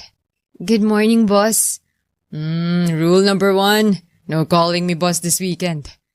Napatawa si Lyra. Okay, Aaron. I'm better. Naglakad sila sa buhangin. Malamig pang tubig sa paa. May dala silang coconut juice at paminsan-minsan ay pinapanood ang mga surfers sa alon. Sobrang tahimik. Gusto mo ba? Matagal ko na tong kailangan. Yung tahimik pero hindi mag-isa. Tumingin si Aaron sa kanya. Same. Nang sumapit ang hapon, nasa veranda sila ng villa. Nagbubuo ng maliit na bonfire. Can I ask you something? Shoot. Paano mo nalaman na hindi ako kagaya ng tingin ng iba? Nagtagal bago sumagot si Aaron. Kasi kahit nung una pa lang, hindi ka nagkunwari. Nakita ko yung effort mo. Yung tahimik mong tapang. I know what it looks like. Kasi matagal na rin akong nagtatago. Nagtagpo ang mata nila. Pero hindi mo kailangang magtago, Aaron. Hindi sa akin. At sa unang pagkakataon, siya naman ang nagpahinga sa balikat ni Lyra. Kinagabihan, sa ilalim ng buwan, habang sumasayaw ang apoy ng bonfire at tumutugtog ang malayong gitara ng ibang beachgoers, nagbukas ng bote ng wine si Aaron. To quiet beginnings. To finding peace where we didn't expect it. Nagtagal sila sa harap ng apoy. Walang usapan, pero walang awkwardness. Parang kilala na nilang isa't isa sa katahimikan. Maya-maya, lumingon si Aaron. Pwede ba kitang hawakan? Kahit sandali lang. Hindi bilang boss. Hindi bilang kahit ano. Tumingin si Lyra. Marahan siyang tumango. Hawak kamay, sapat para maramdaman nilang merong totoong nabubuo. Kinabukasan, nag-breakfast sila sa tabi ng beach. Tinapay, itlog, kapeng barako. Pagbalik natin, balik sa ingay, sa meetings, sa mundo. Pero may bago na tayong dala. Alin? Yung katiyakan na hindi na natin kailangang itago ang totoo. Kahit unti-unti, kahit dahan-dahan. Ngumiti si Lyra. Sige, basta walang iwanan. Never. Lunes ng gabi. Aaron, Yes? bakit ang hirap sabihin minsan yung totoo? Kahit obvious na. Tumingin si Aaron sa kanya. Dahil minsan kapag sinabi mo, wala nang atrasan. Nagkatinginan sila. Pero Lyra, I'm tired of pretending. Bumagal ang oras. Wala silang ibang naririnig kundi ang tunog ng hangin at ang tibok ng puso nila. Lumapit siya kay Lyra. Hinawakan ang kamay nito. I like you. Hindi bilang assistant. Hindi bilang babae sa tabi ko sa party. Hindi bilang ganda ng transformation mo. I like you. Dahil ikaw si Lyra. Matapang, totoo, palaban. Tahimik pero palaging lumalaban. Hindi ko alam kung kailan nagsimula pero alam kong totoo. Hinugot ni Lyra ang kamay mula sa kanya. Hindi para umiwas kundi para ipatong sa dibdib ni Aaron. Ramdam niya ang tibok ng puso nito. Mabilis, kasing bilis ng kanya. Aaron, akala ko noon crush lang. Dahil gwapo ka, CEO, mabait. Pero nang nakita mo yung mga luma kong larawan at pinili mo pa rin ako ipaglaban, dun ako natakot. Takot na baka totoo na to. Baka ako na lang hindi umaamin. Gusto rin kita noon pa. Hindi dahil pogi ka o mayaman, pero dahil ikaw lang taong tumingin sa akin ng hindi sinusukat kung gaano ako kaganda o kapintasan. So, ano na tayo? Hindi ko alam, pero sigurado ako sa isang bagay. Ano yun? Gusto kong piliin ka, araw-araw. Kung papayag ka ring piliin ako, kahit di perpekto, kahit may scars, kahit galing ako sa pangit na simula. Gusto ko rin. Kahit saan pa tayo mag-umpisa, basta sa huli sabay pa rin. Sa unang pagkakataon, wala nang pagtatago. Lumapit si Aaron ng dahan-dahan at naglapat ang kanilang mga labi. Hindi mapusok, hindi dahil sa tagal ng pagpipigil, kundi dahil ito ang tamang oras, ang oras na totoong lahat. Bukas, Bukas, back to work. But tonight, tayo lang muna. Napangiti si Aaron. Tonight, tayo. 3 linggo matapos ang La Union getaway, maayos pa rin ang takbo ng trabaho. Walang PDA, walang chismis, wala ring mali. Pero may kakaiba. Sa tuwing nagkakasalubong si Lyra at Aaron sa hallway, may tingin. Hindi professional, hindi romantic, kundi isang simpleng, I see you and I'm proud of you, na tingin sa isa't isa. Sa pantry, may mga pabulong pa rin. Uy, alam nyo na ba yung sa kanila? Confirm na raw! May memo na nga. Pero in fairness, hindi naman sila nagpapak-sweet sa office. Pero ang mas kapansin-pansin, mas dumami ang respetadong tingin kay Lyra. Hindi dahil kay Aaron, kundi dahil kahit nasa ganitong sitwasyon, hindi siya bumitaw sa dignidad. Habang nire-review ni Lyra ang mga files sa conference room, lumapit si Aaron at bumulong. Alam mo ba kung anong gusto ko sa'yo, bukod sa lahat ng obvious? Ano? Yung kaya mo ipaglaban sarili mo, kahit kasama mo ko. Sabado ng gabi, isang maaliwalas na hardin ng venue, mga fairy lights sa paligid, soft jazz music sa background, at mga bulaklak sa bawat mesa. First time magkikita ang parents natin. Magkahawak ang mga kamay ng dalawa. Don't worry, my mom already loves you from your speech alone. My dad, well, kung napatawa mo siya kahit once, sold ka na. At mama at papa ko? Hindi sila yung tipo na papagalitan ako, diba? Tumawa si Aaron. I'll charm them. Just you watch. Pagdating ng mga krus, Anak! Sigaw ni Minda. Agad niyakap si Lyra. Naka-sundress at may dala pang banana loaf. Huwag ka masyadong nagpapagod sa trabaho, ha? Sumunod si Tony. Naka-polo shirt at may preskong aura. Aba, ikaw ba si Aaron? Yes po, Tito. It's an honor to finally meet you. Mukha ngang matino, anak. May tindig. Pero kailangan pa rin niya ipasa yung mga tanong ko mamaya. Pagdating ng Morales couple, eleganteng pumasok si Mrs. Celeste Morales. Naka-white silk blouse, may pearls, pero halatang maalalahanin at approachable. Lyra, my dear, you're even lovelier in person. Salamat po, ma'am. Oh, please, Tita Celeste na lang. Sumunod si Mr. Armando Morales. May pagka-silent type na charming. So, ikaw palang nagpapangiti sa anak ko kahit 11 p.m. Nagkatinginan si Lyra at Aaron sabay tawa. Sa hapagkainan, masaya at magaan ang kwentuhan. Si Minda at Celeste, parang matagal nang magkaibigan.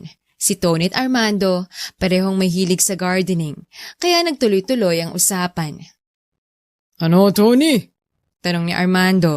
Wala mo balak yung anak mo na iuwi sa amin ang apelido ng Morales? Napabulunan si Lyra sa iniinom. Po? Napatawa si Celeste. Aba, mukhang may kasalan kaming kailangang paghandaan. Pero come on, look at this too. Ani ng ginang. Sweet, stable, at may respeto sa isa't isa. Dagdag ni Minda. Namula si Lyra, habang si Aaron tahimik lang na nakangiti sa tabi niya. Nagpatuloy ang usapan. Pero to be honest, Sabi ni Tony. hindi kami nagmamadali. Basta masaya ang anak namin, sapat na yun. Exactly! Sabi ni Celeste. Wedding or not, what matters most is that you both build each other up. Tumingin si Aaron kay Lyra at marahan itong hinawakan na kamay niya sa ilalim ng mesa. Wala sa planong lahat ng to. Pero ang sarap palang mangarap, no? Dessert time. Lyra, gusto mo ba ng ice cream o lots of fun? Tanong ni Celeste. Pareho po ba? Pwedeng kunin? Yan ang gusto ko sa'yo. Sabay tawa ng dalawang nanay. Walang arte! Pagkatapos ng hapunan, naglakad-lakad sina Lyra at Aaron sa garden bago umuwi. Hindi ako sanay sa ganito. Yung iniisip ka ng ibang tao. Iniisip ka para sa mas malawak na future. Sanayan lang yan. Pero Lyra, Huminto sila sa harap ng fountain. hindi ko alam kailan. Hindi ko alam paano. Pero alam ko ikaw ang gusto kong kaharap araw-araw. Kasabay sa almusal, kakampi sa lahat ng pagod. Hindi ko pa sasabihin yung the word. Pero sana pag dumating yung araw, ikaw pa rin ang nasa harap ko. Natahimik si Lyra. Tumingala siya sa langit. Tahimik, puno ng bituin. At kung ako man ang unang mapraning, ikaw ang dapat manahimik sa tabi ko at sabihin, kalma lang mahal. Biyernes ng gabi. Close your eyes. Nakakaya na to Ilang beses mo na akong sinusurprise date. Promise, this one's different. Pagbukas ng pinto, marahang inalalayan ni Aaron si Lyra. Tahimik ang paligid, malamig ang hangin. Okay, pwede nang dumilat. At pagbukas ng mata ni Lyra, isang private rooftop restaurant ang bumungad sa kanya. Dim warm lights, hanging vines, low jazz music, at isang table for two sa gitna ng fairy-lit canopy. May city lights sa background, pero ang ambience ay parang nasa ibang mundo. Wow! You planned this? Every detail. Gusto ko ng isang gabi na hindi ka assistant. Hindi ako CEO. Tayong dalawa lang. May steak and pasta, fresh mango juice para kay Lyra at wine para kay Aaron. Walang waiter sa paligid. May discreet bell lang kung may kailangan. Private, tahimik, personal. Alam mo, hindi ko na maalala kung kailan ako huling tinuring na ganito. Ganitong paano? Ganito, special. Hindi dahil may kailangan ako ibigay. Hindi dahil kailangan kong patunayan ang sarili ko. You don't need to prove anything. Just you sitting here. That's already my favorite view. Matapos sa kanilang romantic dinner dalawa, sumayaw sila sa gitna ng rooftop. Walang ibang tao. Silang dalawa lang habang sumasayaw sa isang soft instrumental ng Until I Found You. Hindi ako marunong sumayaw. Okay lang. Hindi rin ako marunong magpigil kapag kasama kita. Maya-maya, naglakad sila sa gilid ng rooftop hawak kamay. Ang city lights ay kumikislap sa ibaba, pero mas maliwanag ang mundo nila sa itaas. May tanong ako. Sige. Bakit mo ako gusto? Hindi yung simpleng sagot Gusto ko yung totoo. Huminto si Aaron. Humarap sa kanya, tinitigan siya sa mata. Because you made me remember who I am outside the boardroom. Because you listened without asking for anything. Because kahit puno ng bahay ng past mo, pinili mong magpakatotoo. Because you scare me in the best way. You make me want a future I never imagined before. Tahimik si Lyra, pero sa loob, ang puso niya ay parang sasabog sa dami ng emosyon. Ikaw naman, bakit mo ako gusto? Because ikaw ang unang taong hindi natakot sa mga lamat ko. Dahil sa'yo, hindi ako natakot maging pangit, mahina o totoo. At sa sandaling yon, niyakap siya ni Aaron ng mahigpit. Hindi para protektahan siya, kundi para iparamdam sa kanya na wala na siyang kailangang patunayan. Nasa loob sila ng sasakyan, pauwi na. Tahimik si Lyra, nakatingin sa labas. Anong iniisip mo? Ito na ba yung simula ng lahat ng gusto kong panindigan? Then let's start from here. From this night, where we chose each other. Not in secret, not in fear, but in full. Makalipas ang ilang linggo, nakakapanibago, no? Naglalakad sila ni Aaron sa paborito nilang lugar, sa parehas na beachfront villa sa La Union kung saan nagsimula ang lahat. Pero ang sarap balikan. Para kung saan man tayo tumuloy, maalala nating dito tayo nagsimula. Pagdating sa dinner area, may isang long table sa gilid ng buhangin. Elegante pero simple. Puting bulaklak, warm lights, soft music, and 6 wine glasses. Anong meron dito? Naguguluhan. At biglang, Anak! Lumabas si Minda at Tony. Nakangiti, may dalang ensaymada at fruit punch. Good evening, Iha! Lumapit naman sina Celeste at Armando. Bakit pamilya natin dito? Sabay? Naguguluhan si Lyra, pero ngumiti lang si Aaron. Lyra, I wanted to bring the people who love us most to witness something I've been wanting to do. Naglakad si Aaron sa harap ng mesa, lumuhod sa buhangin, walang sapatos at talatang kinakabahan. Lyra Cruz, alam ko kung paano ka tinukso ng mundo. Alam ko kung gaano kahirap ang daang nilakad mo para marating ang babae ngayon sa harap ko. Pero akong pinakamaswerteng lalaki. Dahil minahal mo ako kahit nung hindi ko palubos na kilala ang sarili ko. Naluha si Lyra. Walang salita, nakatakip ang kamay sa bibig. I don't want a perfect love story. Gusto ko lang ng totoo. Yung kahit pagod tayo, kahit may mga araw na tahimik, kahit magkaibang mundo ang pinanggalingan natin, pareho pa rin nating pipiliin ang isa't isa. May kinuha siyang maliit na velvet box.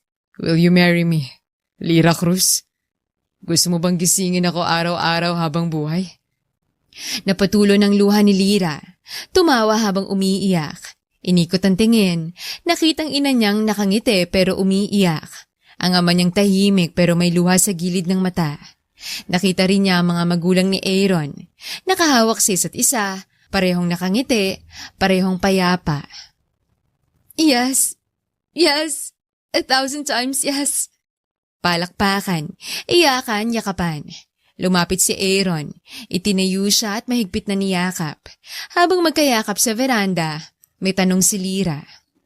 Hindi ka ba natakot na baka hindi pa ako handa? Tumingin si Aaron sa kanya. Takot ako, oo.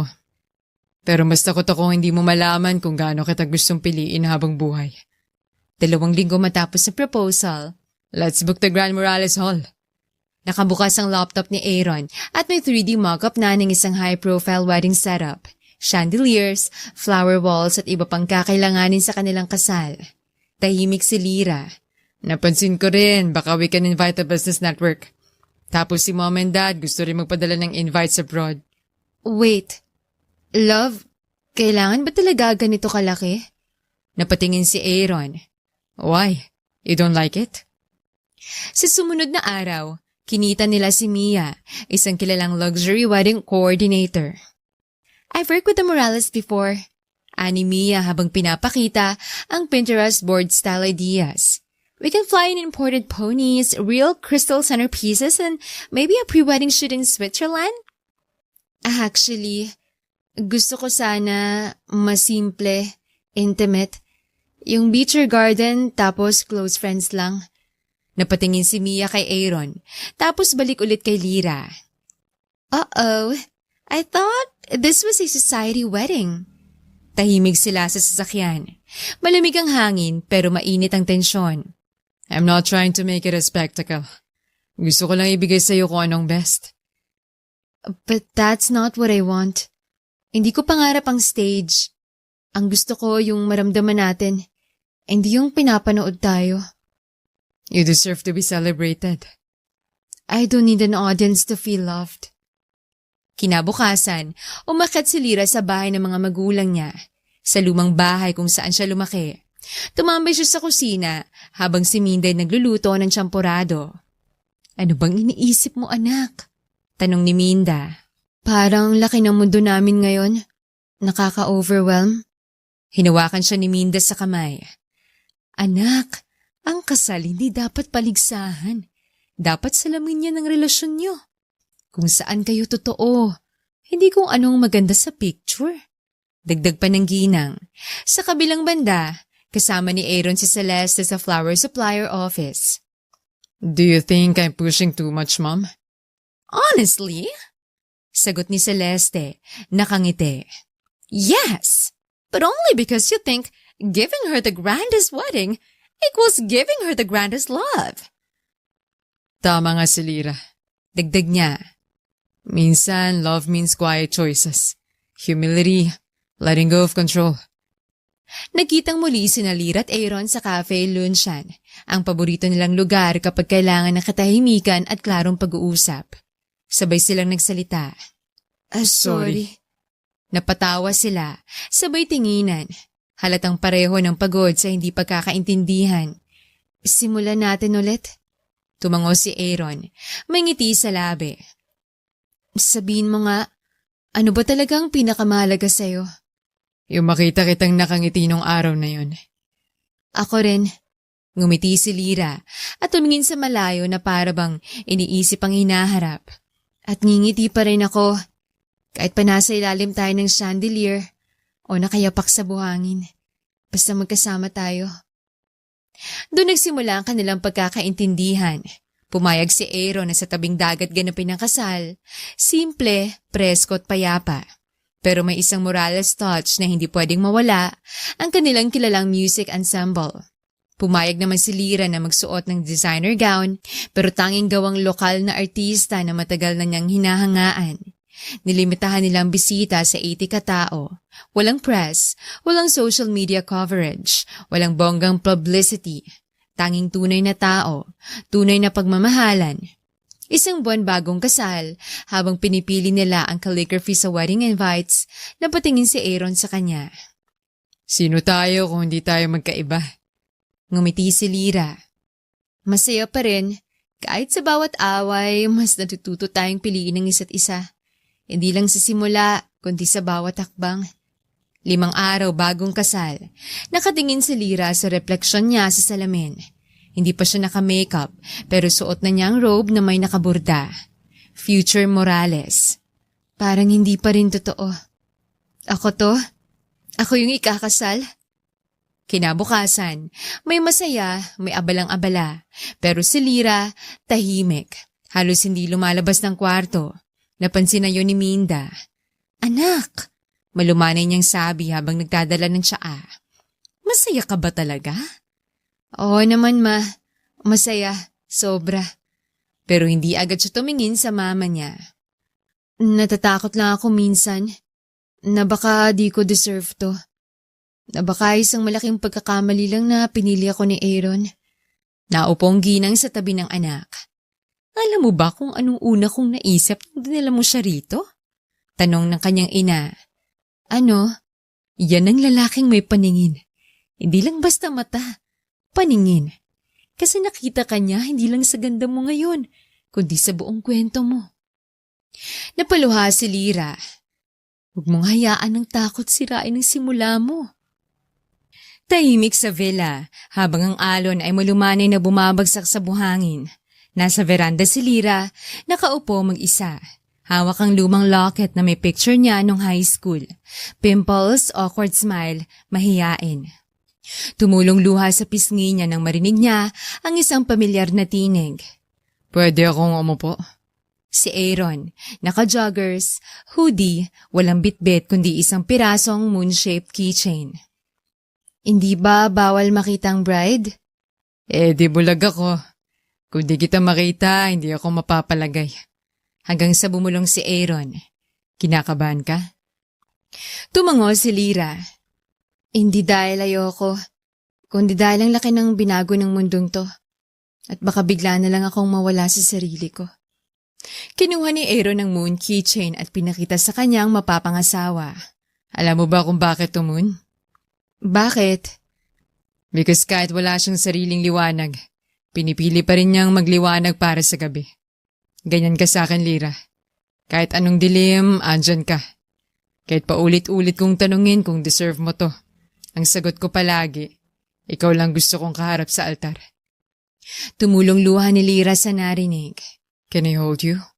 Tumango si Lyra. Niyakap siya ni Aaron ng mahigpit. Kinabukasan, si Lyra bagong gising. May mumunting ngiti habang nagkakape. Hindi na sa dress fitting, handa na para humarap sa mga susunod na araw. Dahil ngayon, naaalala niyang hindi siya magpapakasal para magpa-impress sa mundo, kundi papakasalan niyang lalaking nariyan sa tabi niya palagi at hindi siya iniwan kailanman. Ika-4 ng hapon, habang marahang bumababang araw, ang dagat ay tila nakikisayaw sa bawat ihip ng hangin. Mapusyaw ang kalangitan, kulay peach at gold. Ang mga puting bulaklak sa aisle ay tila mga bituin sa lupa. Nakahawak si Lyra sa braso ni Tony habang unti-unti silang naglalakad sa aisle. Lahat ng mata nakatingin sa kanya, pero ang mga mata ni Lyra kay Aaron lang nakatuon. Si Aaron, nakatayo sa dulo, naka-light beige suit, may munting ngiti sa labi, pero bakas ang emosyon sa mata. Nung nakita niya si Lyra, halos napasinghap siya ng hangin. Simple ang gown, soft lace, may hint ng old rose. Wala masyadong palamuti, pero sa bawat hakbang ni Lyra, tila siya ang pinakamagandang tanawin sa mundo. Pag-abot ni Tony kay Lyra, hinawakan nitong kamay ni Aaron at dahan-dahang iniabot ang kamay ng anak niya. Anak na kita mula ngayon, sabi ni Tony habang pinipigilan ng pagluha. Pero tandaan mo, siya pa rin ang prinsesa ko. Alagaan mo siya gaya ng pagmamahal namin sa kanya. Tumango si Aaron. Pangako po. Sa harap ng altar, tahimik ang lahat. Hanggang sa dumating ang pinaka-inaasahang bahagi, ang mga sumpaan. Aaron, akala ko noon sapat na sa akin ang makalimot. Na kung tatahimik lang ako, mawawala rin ang bigat ng nakaraan. Pero dumating ka at pinakita mong mas magaan palang buhay kapag may kasama kang naglalakad sa hirap at saya. Hindi ako perpekto. Marami pa akong kinatatakutan. Pero sa bawat umaga, pipiliin kong harapin ang mundo basta't ikaw ang katabi ko. Salamat sa pagtanggap, salamat sa pagtingin, at salamat sa pagmamahal, kahit sa panahong hindi ko mahal ang sarili ko. Lyra, nung una kitang nakita, hindi ko alam kung paano mo ako napatigil. Tahimik ka pero ramdam ko kaagad. May lalim kang hindi ko pa naiintindihan. Ngayon habang hawak kong kamay mo, alam kong hindi ako nagsimula sa tamang hakbang sa buhay. Pero alam ko rin ikaw ang tama kong hantungan. Pangako ko sa bawat araw, aalalahanin kong ikaw ang pinakamasayang pagpili kong ginawa. Hindi kita palalayain, hindi kita iiwan, kahit kailan. At nang sinabi ng officiant, sa bisa ng pagmamahal, pananampalataya at tiwala, pinapahayag ko kayong mag-asawa. Nag-iyakan ang mga magulang nila, nagpalakpakan ng lahat. At ang halik, dahan-dahan, malalim, walang pagmamadali. Halik ng dalawang pusong sabay humilom at sabay ring pumili ng panghabang buhay. Habang nagkakasayahan sa reception, nagsayaw ang mag-asawa sa gitna ng buhangin, sa ilalim ng mga ilaw at bituin. At sa gitna ng kanta, bumulong si Lyra. Salamat kasi minahal mo ko. Hindi sa kabila ng lahat, kundi dahil sa lahat. Isang maulan na umaga, tahimik ang buong bahay. Naririnig lang ang patak ng ulan sa bubong at ang marahang ihip ng hangin mula sa bintana. Nakahiga si Lyra, hawak ang mug ng tsaa, pero malamig na ito. Ang mga mata niya'y nakatuon sa isang maliit na bagay sa mesa. Isang pregnancy test. 2 malinaw na linya. Hindi siya agad gumalaw, parang huminto ang oras. 2 nga ba? Tama ba to? Kanina pa niya gustong tawagin si Aaron, pero paano? Anong sasabihin niya? Sa mga nagdaang linggo, napansin niya ang pagkahilo, pagiging antukin at pag-aayaw sa kape na dati paborito niya. Baka pagod lang. Pero nung 3 araw na siyang hindi dinadatnan, napaisip siya. At ngayong hawak na niya ang sagot, 2 pula na guhit. Totoo na. May buhay sa loob niya. Biglang bumukas ang pinto, si Aaron bagong dating mula sa early meeting. Basa pa ng ulan ang balikat ng coat niya, pero ngumiti agad nung makita si Lyra. Love, ang aga mo yatang gising. Naputo lang sinasabi niya nang mapansin ang ekspresyon sa mukha ng asawa. Lyra? Hindi na nagsalita si Lyra. Tumayo lang siya, nilapitan si Aaron at tahimik na iniabot ang pregnancy test. Napatingin si Aaron. Tumagal ang katahimikan. Tila binabasa niya mga linya ng isang libro sa isang sulyap lang. 2 guhit. Totoo to? Tumango si Lyra, namumuong luha sa mata. Totoo? Buntis ako, Aaron? Hindi agad sumagot si Aaron, pero dahan-dahan siyang lumapit at walang sabi-sabing niyakap si Lyra. Hindi mahigpit, hindi sabik. Yung yakap na parang sinasabing, nandito lang ako anuman ang mangyari. Lyra, may isa pa pala akong pwedeng mahalin ng ganito. Umiyak si Lyra, hindi sa takot, kundi sa dami ng damdaming biglang bumuhos. Natatakot ako. Baka hindi pa tong tamang oras. Baka magbagong lahat. Magbabago na. Pero hindi ang pagmamahal ko sa'yo. Hindi ang pagtayo ko sa tabi mo. Nakahiga silang 2 sa kama. Magkahawak kamay habang nakatingin sa kisame. Pangalan? Aha? Kung babae, Liana. Kung lalaki, Leon. Yabang mo. Natawa si Lyra pero napangiti rin sa narinig sa kanyang asawa. Sa mga sumunod na araw, mabilis kumalat ang balita. At gaya ng ulan na bumuhos nung umagang yon, sunod-sunod ring bumuhos ang pagbati at pagmamahal mula sa mga taong malapit sa kanila. Ang bagong mansyon ni Lyra at Aaron na dati tila napakalaki at tahimik, ngayon na puno ng tawanan, yakapan at masayang ingay. Isang simpleng salo-salong inihanda nila para sa pamilya at pinakamalalapit na kaibigan. Walang engrandeng dekorasyon, puro puso lamang. Anak, matagal ko ng pangarap to. Apo, sa wakas may apo na ako. Saad ni Minda sa anak. Yakap niya si Lyra ng mahigpit habang hindi na mapigilan ang luha ng tuwa. Salamat, Ma. Natakot pa nga akong sabihin pero ang gaan-gaan sa puso ngayon. Congrats, anak! Manibagong kamanata to, ha? Buhay ama na! Sambit ng ama ni Aaron. Handa na ako, Dad. Kasi kasama ko siya sa bawat akmang. Teka lang, first trimester ka pa lang pero blooming ka na agad. Sambit ng isa sa kaibigan ni Lyra. Natawa si Lyra. Hindi ko alam kung hormones ba to, sobrang saya lang talaga. O baka both? Pero seryoso, mas gumanda ka pa. Dagdag pa ng isa. Teka Aaron, parang kailangan lang, tropa-tropa lang tayo, tapos ngayon, daddy ka na. Saad ni Luke kay Aaron. Baka gusto mo na ring sumunod. Huwag muna bro, ikaw muna mag-test drive dyan. Nagtawanan ng lahat doon. Alam mo, Iha, kahit di pa natin nakikitang batang yan, mahal na namin siya.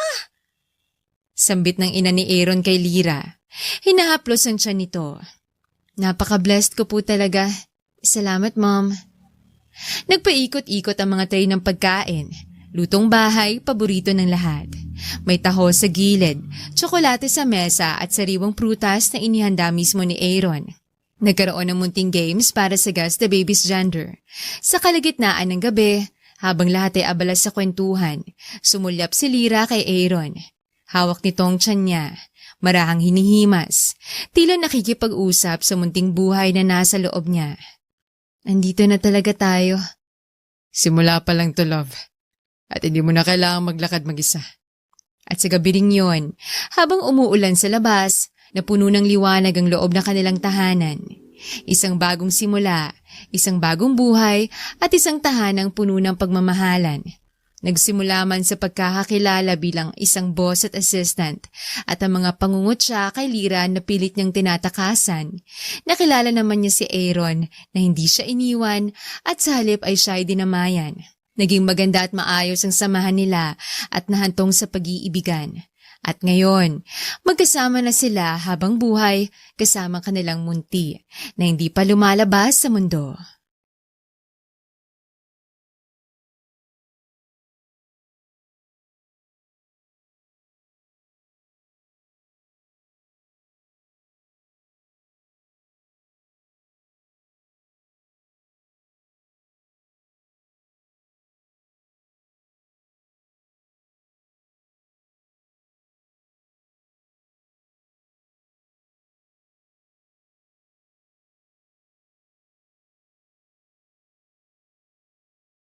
Good luck, self!